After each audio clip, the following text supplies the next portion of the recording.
ये सफ़ेद दाग क्या है? किस आयु के बच्चों को या लोगों को यह हो जाता है? 5 वर्ष के बच्चे से और 80 वर्ष के बूढ़े बुजुर्ग के व्यक्ति में भी मैंने यह रोग देखा है। एक छोटा-सा निशान पूरे शरीर को सफ़ेद बना देता है। ये जो सफ़ेद दाग है, ये धीरे-धीरे हमारी शरीर की इम्यूनिटी के ख़त्म होने पर भी बढ़ना शुरू हो जाता है। यदि आपका विटामिन डी अच्छा हो शरीर में, तो वह रोग प्रतिरोधक क्षमता को बढ़ने में हमारी सहायता करता है। सही चिकित्सा नहीं मिलने से रोगी के अंदर एक भय उत्पन्न हो गया है।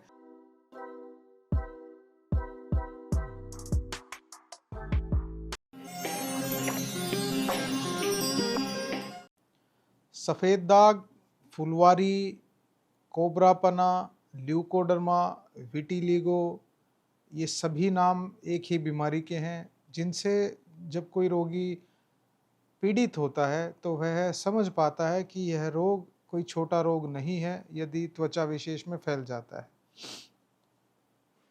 नमस्कार, मैं वैद्य हिमांशु आर्या, नाड़ी वैद्य कायाकल्प संस्थान रोहतक से आप सभी दर्शकों का स्वागत करता हूं। आज हमारा विषय है, ये सफ़ेद दाग क्या है? किस आयु के बच्चों को या लोगों को यह हो जाता है? इसका निदान क्या है? होने का कारण क्या है? और किस प्रकार से इसमें बचाव किया जा सकता है? क्या सावधानी हम इसमें रख सकते हैं ताकि यह रोग खत्म होने में हमारी सहायता हो और रोग पर विजय प्राप्त हो सके?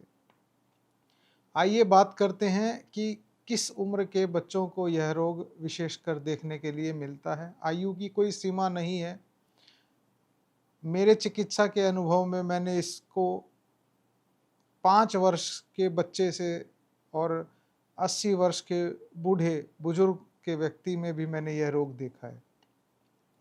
अब इसका जो निदान है, वह निदान क्या है कि छोटा बच्चा अल्प आयु में जब गलत भोजन का सेवन कर रहा है, आप उसको नमक के साथ दूध का सेवन करा रहे हैं, आप उसको नमकीन के साथ चाय का सेवन करा रहे हैं, आप उसको नमकीन के साथ कॉफ़ी का सेवन करा रहे हैं, आप उसको परोठे खिलाकर और उसके साथ अचार खिलाकर जब आप उसको दूध का सेवन करा रहे हैं, तो ऐसे में मैं देखता हूँ कि यह रोग बहुत जल्दी फैलना शुरू होता है। एक छोटा-सा निशान पूरे शरीर को सफ़ेद बना देता है और जब यह रोग पीड़ित भोगता है, तो अपने आप में उसको एक ग्लानि की अनुभूति होती है, क्योंकि दूसरों की त्वचा से जब हमारे शरीर की त्वचा का रंग कुरूपता की तरफ, सफ़ेदपन की तरफ चलना शुरू होता है, तो वह अपने आप में एक विशेष ग्लानि की अनुभूति हमें देता है। अब बात करते हैं कि क्या सावधानी हम इसमें रख सकते हैं जिससे कि यह रोग फैलना कम हो जाए। आप जितनी भी चीज़ें मैंने बताई कि आप नमकीन के साथ दूध का सेवन करना बंद कर दीजिए।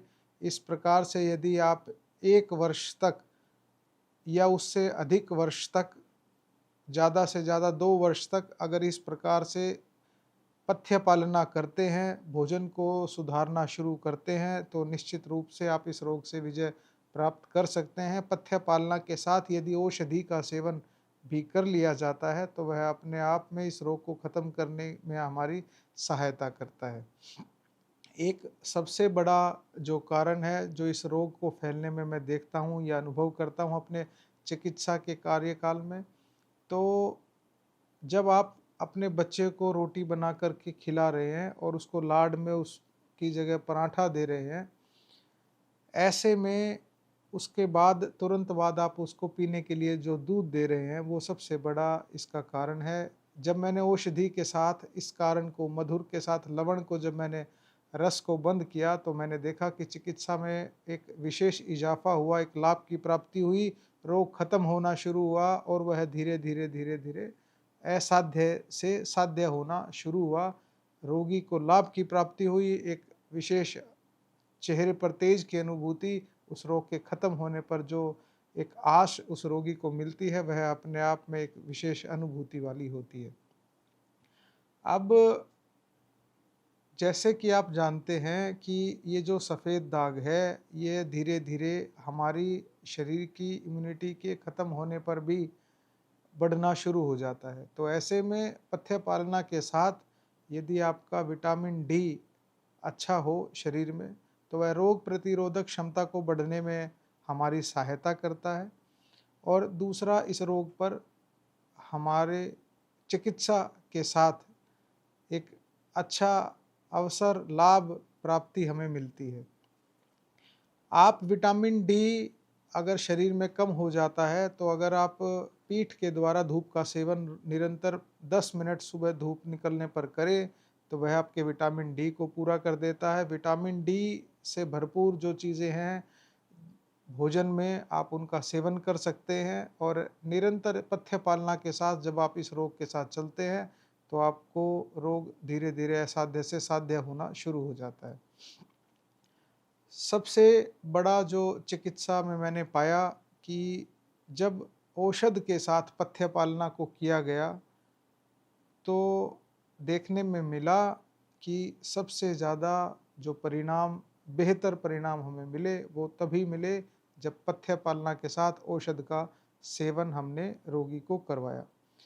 निरंतर अपथ्य पालना आपके उपचार में एक अवरोध पैदा कर देती है, चिकित्सा को कम कर देती है, उसके प्रभाव को कम कर देती है, जिससे कि वह रोग धीरे-धीरे बढ़ना शुरू हो जाता है। यही भ्राजक पित्त के दुष्टि से उत्पन्न एक रोग है, जिसमें धीरे-धीरे कफ और पित्त दूषित होकर शरीर में फैलना शुरू हो जाता है और मैंने यहाँ तक पाया कि जिस रोगी को सफ़ेद दाग है, उस रोगी को यदि आप किसी औषधि का सेवन करा रहे हैं और उस आदमी की त्वचा पर कंडू मतलब खुजली उत्पन्न हो जाती है जब हम उस रोगी की औषधि का सेवन उसको करवाना शुरू करते हैं। ऐसे में यदि धूप का निरंतर सेवन और विटामिन डी आपका पर्याप्त शरीर में होता है, तो ये सिम्पटम, ये लक्षण आना बंद हो जाता है और शरीर उसको धीरे-धीरे भरना शुरू कर देता है। तो इसीलिए आपका जो खान-पान है, यदि उससे पित्त और कफ हमारा सम अवस्था में आना शुरू हो जाए, तो हम इस रोग को साध्य कर सकते हैं। यह रोग साध्य होता है, मेरे चिकित्सा का अनुभव है। मेरा शास्त्र भी कहता है, रसात रक्तम ततो मांसः मांसान मेदस्तु अस्थि च अस्थिनो मज्जा ततो शुक्रम शुक्राद गर्भम प्रजायते। भोजन का सेवन करना ही अपने आप में संपूर्ण नहीं है। भोजन से, रस से जब रक्त बनेगा, रक्त से मांस बनेगा, मांस से मेद, मेद से अस्थि, अस्थि से मज्जा, मज्जा से शुक्र, तब बल की अनुभूति, व्याधि, क्षमत्व, क्षमता शरीर में आनी उत्पन्न होती है और वही रोग प्रतिरोधक क्षमता के रूप में हमारे शरीर के अंदर आए गए आगंतुक रोगों से लड़ने की हमें ताकत देती है और उनको ख़त्म करने के लिए हमारी सहायता करती है।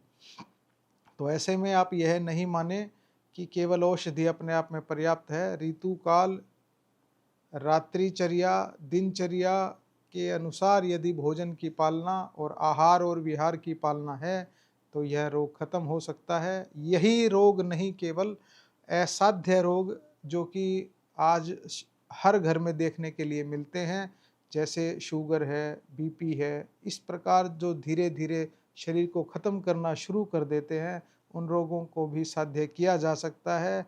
एक निरंतर पथ्य पालना, औषध सेवन आपको उस रोग को ख़त्म करने के लिए आपकी सहायता करती है और उसको ख़त्म करना शुरू कर देती है। इसी प्रकार से यदि आपके घर में या आस पड़ोस में कोई पीड़ित है इससे, तो वह हमसे संपर्क कर सकता है, सही निदान व चिकित्सा का सेवन कर सकता है और पथ्य पालना, जैसा कि मैंने आपको अभी बताया, यदि वह करना शुरू कर दे, तो लाभ और एक आशा जो उसके मन में जगेगी, वह एक बहुत अच्छी अनुभूति आपको देगी और रोगी को एक ताकत देगी कि हाँ, मैं इस रोग से लड़ सकता हूँ। जो आज हो सकता है हमारी अपथ्य पालना या सही चिकित्सा नहीं मिलने से रोगी के अंदर एक भय उत्पन्न हो गया है कि यह साध्य नहीं है, धीरे-धीरे मैं पूरा सफ़ेद होना शुरू हो जाऊँगा। त्वचा की मलिनता, कुरूपता एक शुरुआत हो जाएगी, तो ऐसा नहीं है। आप हमारे संस्थान पे हमसे आकर के मिल सकते हैं और एक सही औषध चिकित्सा व निदान इसका पा सकते हैं। नाड़ी परीक्षण कराने के लिए वैद्य जी से मिलिए। रोजाना रोहतक में गली नंबर 5, विनय नगर, हुड्डा सेक्टर 1, दूसरी पुलिया के सामने, मेन दिल्ली रोड, और दिल्ली में महाराजा अजमेर भवन, अध्यापक नगर, नजदीक नारायण धर्म कांटा, नागलोई। अधिक जानकारी के लिए संपर्क करें 8595299299 या 7428299299।